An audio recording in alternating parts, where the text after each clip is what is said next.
आप सबको नमस्कार। कहीं सुना था, किसी ने बताया था कि कभी भी किसी नेता को अपना फेवरेट मत बनाओ। किसी ने कहा था कभी किसी पार्टी को अपना फेवरेट मत बनाओ।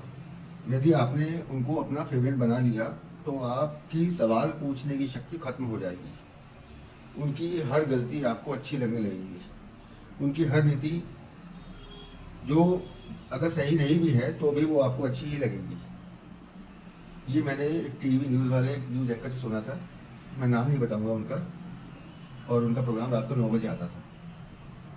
ये उनके शब्द थे कि कभी भी किसी नेता को अपना फेवरेट मत बनाओ, वरना आपके सवाल पूछने की शक्ति खत्म हो जाएगी।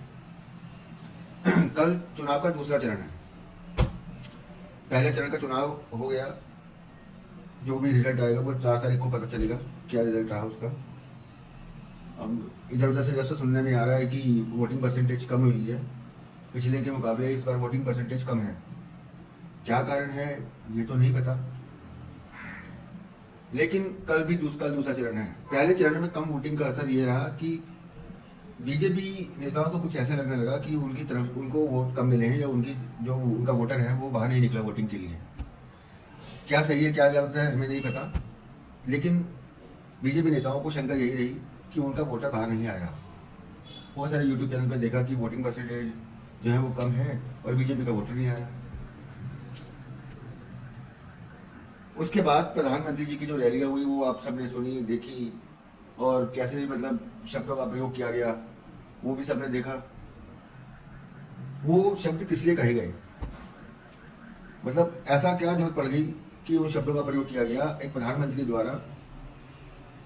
वो प्रधानमंत्री जिनके पद की गरिमा बहुत टॉप रहती है, मतलब उन्होंने अपने पद की गरिमा का भी ध्यान नहीं किया कि मैं क्या बोल रहा हूँ, उसका असर देश पर क्या होगा, जनता पे उसका असर क्या होगा, मेरे हमारे ही वोटर पे उसका असर क्या होगा।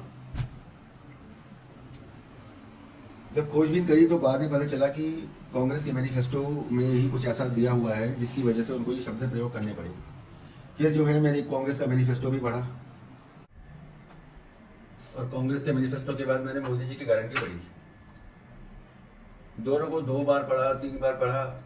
मुझे कांग्रेस के न्याय पत्र में कहीं भी कुछ ऐसा लिखा हुआ नजर नहीं आया जिसका मोदी जी बढ़ चढ़कर रैलियों में रैलियों में बढ़ चढ़कर बोल रहे हैं।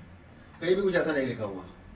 जिन शब्दों का प्रयोग मोदी जी रैलियों में कर रहे हैं वो शब्द, तो क्या उन शब्दों के मायने भी इस न्याय पत्र में नहीं है।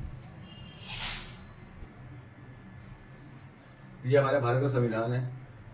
ये मैंने अपने ऑफिस में लगा रखा है और सुबह एक बार जरूर पढ़ता हूँ इसको।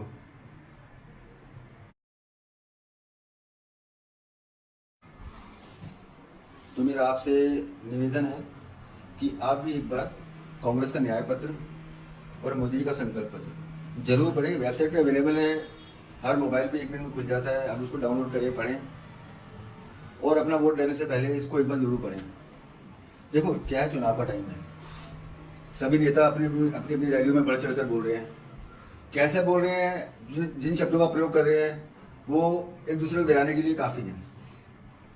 वो किसी किसी को हर्ट भी करते हैं और उनके समर्थकों को खुशी भी देते हैं। तो खैर वो तो नेताओं का काम है एक दूसरे को हर्ट करके दूसरे को अपनी अपनी खुशी बढ़ाना। ये तो उनका टैक्ट। कल दूसरा चरण है, दूसरे चरण का चुनाव है, तो वोट आप सब जरूर डालो। जहाँ जहाँ भी जो भी वीडियो देख रहा है वो अपना वोट जरूर डाले। आपका वोट आने वाले भारत का भविष्य तय करेगा, इसलिए वोट जरूर डालो। वोट डालने से पहले दोनों की घोषणा पत्र पढ़ लो। और हाँ, सबसे एक मेन बात ये कि एक बार एक मौका, एक तरीका और भी है ये जांचने का कि जिन जिन राज्यों में जिस जिस पार्टी की सरकारें हैं वहाँ कैसा काम हो रहा है। वो भी बहुत जरूरी विषय है। अब जहाँ भाजपा की सरकारें हैं उन राज्यों का हाल देखो, उनकी शिक्षा व्यवस्था देखो, उनके पानी का हाल देखो, उनमें रोजगार के क्या क्या साधन उपलब्ध हैं, मूलभूत सुविधाओं की क्या हालत है, शिक्षा की क्या व्यवस्था है, स्वास्थ्य कैसे, हॉस्पिटल कैसे हैं, सड़कें कैसी हैं, बिजली कैसी है, बिजली का बिल कैसे आता है, कितना महंगा है। फिर कंपैरिजन करो कांग्रेस के राज्यों से, भाई वहाँ शिक्षा व्यवस्था कैसी है, हॉस्पिटल कैसे हैं, सड़कें कैसी हैं, ये सब चीज़ों का कंपैरिजन करिए। आपको लगता है कि कांग्रेस के राज्य ज़्यादा मतलब अच्छी तरीके से ग्रो कर रहे हैं तो बढ़िया है। आपको लगता है कि भाजपा के राज्य सबसे अच्छा ग्रो कर रहे हैं तो देखिए, एक बता दूं, करप्शन सबसे ज़्यादा जो है भाजपा की सरकारों में। इलेक्ट्रॉल बॉन्ड का देखो ना कितना भयंकर करप्शन है। हमने अपने प्रधानमंत्री जी को 10 साल दिए। प्रधानमंत्री जी के मैनिफेस्टो में कहीं भी बेरोजगारी को लेकर बात नहीं है, महंगाई कैसे कम करेंगे इसके बारे में कोई जिक्र नहीं है। लेकिन एक सबसे बड़ा जिक्र है, वो है वन नेशन वन इलेक्शन। वो जो सबसे खतरनाक चीज़ है, वन नेशन वन इलेक्शन। अभी तो क्या है कि नेता लोग हमारे पास हर इलेक्शन के समय कोई ना कोई, जैसे इलेक्शन होते हैं तो नेताओं के भी दर्शन होते हैं। अब जब वन नेशन वन इलेक्शन हो जाएगा तब तो नेता लोग नजर ही नहीं आएंगे। जब चुनाव होने वाले होंगे तभी वो बाहर आएंगे।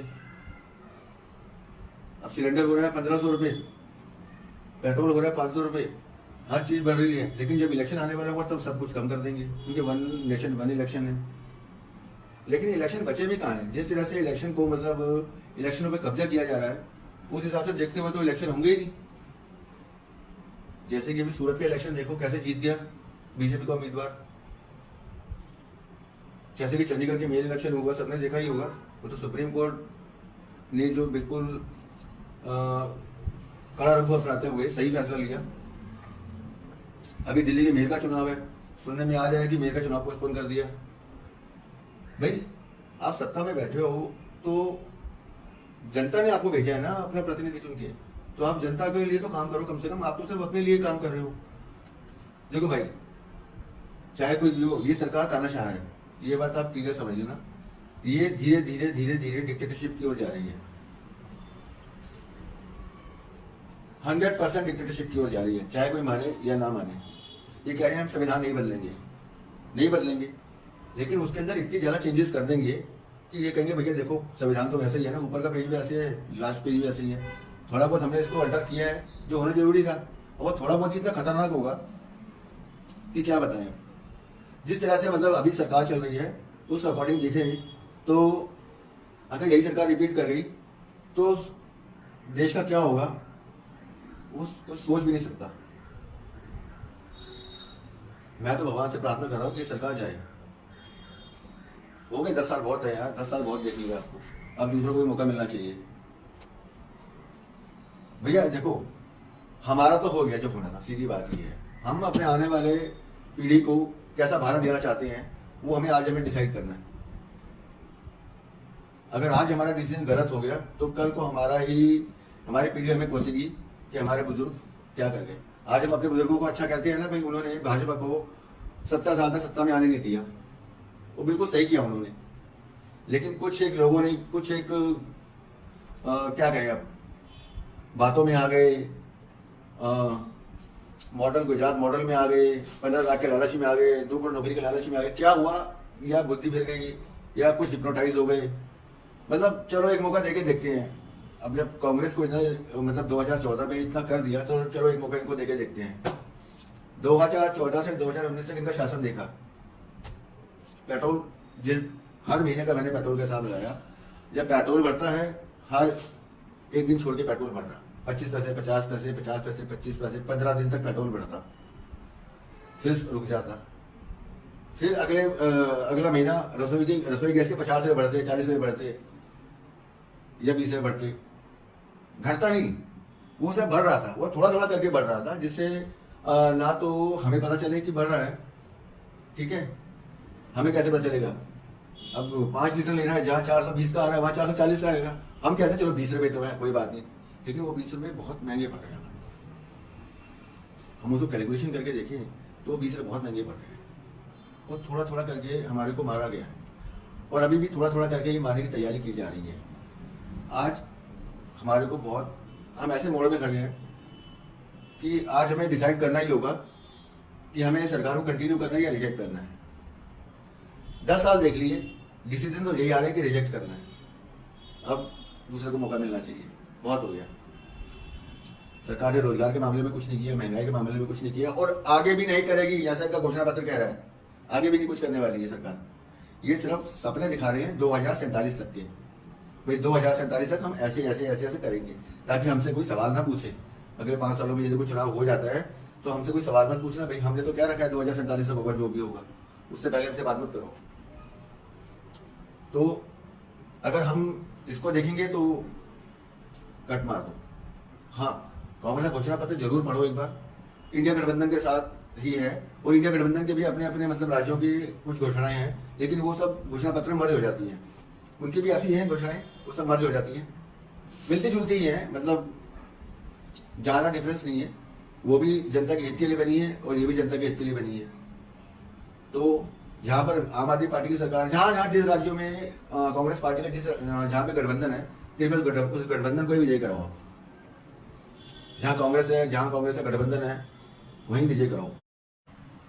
भाजपा के उम्मीदवार गली गली घूम घूम के यही कह रहे हैं कि हमें संविधान बदलना है, आप हमें 400 सीटें दे दो, हम संविधान बदल लेंगे। और उधर प्रधानमंत्री जी अपनी रैलियों में कहते हैं कि संविधान नहीं बदला जाएगा, चाहे कुछ भी हो जाए। अब किसकी बात पे यकीन करें? मोदी जी की बात पे यकीन इसलिए नहीं कर सकते कि मोदी जी ने 2014 से लेकर 2019 तक, आज तक 19 से 24 तक, यानी कि 2014 से 19, 19 से 24, 10 साल तक, आज तक मोदी जी ने जो भी कहा वो किया नहीं, और जो नहीं कहा वो ही किया। समझने वाली बात है। आप देख लो, आपके सामने ही है। आज तो गूगल पे टाइप करो, सब कुछ आ जाता है 1 मिनट में। तो आप एक बार इसको खुद जांच लो, वो ज़्यादा अच्छा रहेगा कि कौन सही हो सकता है। जो उम्मीदवार ये कह रहे हैं, उम्मीदवार एक बात है, उम्मीदवार अपनी मर्जी से क्यों कहेगा? इतनी बड़ी बात, सोचने वाली बात है। जो नेता अभी जिसको उम्मीदवारी का टिकट दिया गया है चुनाव लड़ने के लिए, वो अपने मुंह से ये बात क्यों कहेगा? कोई छोटी मोटी बात नहीं है, ये बहुत बड़ी बात है। उसको कहीं से तो कुछ आदेश आया होगा ना कहने का, कोई अपनी मर्जी से तो नहीं कहने वाला। अरे हम तो सोच भी नहीं सकते थे और वो कह गए, मतलब लोग सोचते रहकर वो कह के चले गए। कमाल हो गया। अब यहाँ तक तो सारी बात समझ में आ गई। चलो अब आगे की बात करते हैं। एक बात है कि रैलियों में इतना पैसा खर्च हो जाता है, इतना पैसा खर्च बेहिसाब। मतलब चुनाव जैसे कंटिन्यू होते हैं, बहुत महंगे होते चले गए, और रैलियां भी जो होती हैं वो भी मतलब कोई नेता लोग तो अपने घर से लाते नहीं है पैसे, भाई ये लोग मेरी तरफ से ले लो, रैली करा लो। पैसा तो लग रहा है देश में, पैसा तो देश में लग ही रहा है। तो एक आइडिया है, सोचा इस बार जो है कैसे कोशिश की जाए जिससे चुनावों पे खर्च ही ना हो। सत्ता पक्ष के प्रधानमंत्री जा रहे हैं और विपक्ष के राहुल गांधी जा रहे हैं,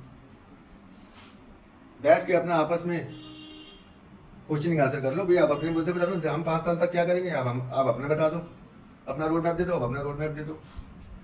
और जो जिससे सवाल करने हैं आप उनके सवालों को जवाब दे दो, आप उनके सवालों को जवाब दे दो। लेकिन ये पब्लिक कर दो, लाइव, एकदम लाइव, एक बार आमने सामने बैठ के सारी क्लियर कर दो। देश का खरबों रुपया बच जाएगा चुनावों में होने वाला, खरबों रुपया बच जाएगा। मेरी तो ये सलाह है। बाकी जिन्होंने करनी है वो माने तो बढ़िया, नहीं तो कोई बात नहीं, खर्च करते रहो। आपको खर्च करने में मजा आ रहा है, खर्च करो भाई। ये तो खर्चा बचाने का सुझाव है, कर सकती हो तो कर लो, नहीं तो कोई बात नहीं, जैसे चल रहा चलने दो। एक छोटा सा आइडिया आया दिमाग में। चुनावों में रैलियों पे करोड़ों रुपया खर्च हो जाता है, कई हजार करोड़ रुपया खर्च हो जाता है, करोड़ नहीं कई हजार करोड़ रुपया खर्च हो जाता है चुनावी रैलियों में, नेताओं के आने जाने में, लोगों की भीड़ इकट्ठी करने में, बसें इकट्ठी करने में, टेंट वाला, लाइट वाला, एंड उसके बाद आपका वीडियोग्राफी, बहुत सारी चीज़ें होती है, बहुत सारी मैन पावर होती है, बहुत खर्च हो जाता है चुनाव में, कई हजार करोड़ रुपया खर्च हो जाता है। तो मैं तो ये कहता हूँ कि देश के विकास के लिए सत्ता पक्ष और विपक्ष दोनों के नेताओं को एक लाइव प्रेस वार्ता करनी चाहिए। 5 साल का रोड मैप आप लेके बैठ जाओ, 5 साल का रोड मैप विपक्ष वाले लेके बैठ जाएंगे। आप जनता के लिए 5 साल में क्या करोगे और पिछले 10 साल में आपने क्या किया है उसका हिसाब दे दो। विपक्ष वाले अगले 5 साल में क्या करेंगे और उन्होंने अपने 10 साल में क्या खूबियां की थी उसका हिसाब दे दे। ये सब कुछ लाइव हो जाए, ये क्या एक मीटिंग में हो जाए, 2 मीटिंग में हो जाए, लेकिन अगर ये लाइव हो जाए तो देश का करोड़ों हजारों करोड़ों रुपया बच जाएगा चुनावों में खर्च होने वाला। ये हो जाए एक बार तो बहुत अच्छी बात है। राहुल गांधी जी तो 1-to-1 मतलब एक्सपर्ट है बात करने में, प्रधानमंत्री जी उनसे भी ज़्यादा एक्सपर्ट है। प्रधानमंत्री जी भी स्ट्रेट फॉरवर्ड बात करते हैं, राहुल गांधी जी भी स्ट्रेट फॉरवर्ड बात करते हैं। तो एक बार सामने सामने बैठ के बात कर लो। ये आइडिया अगर अच्छा लगा हो तो बताओ, फिर तैयारी करें देश की जनता देखने के लिए। छुट्टी करनी पड़ेगी भाई।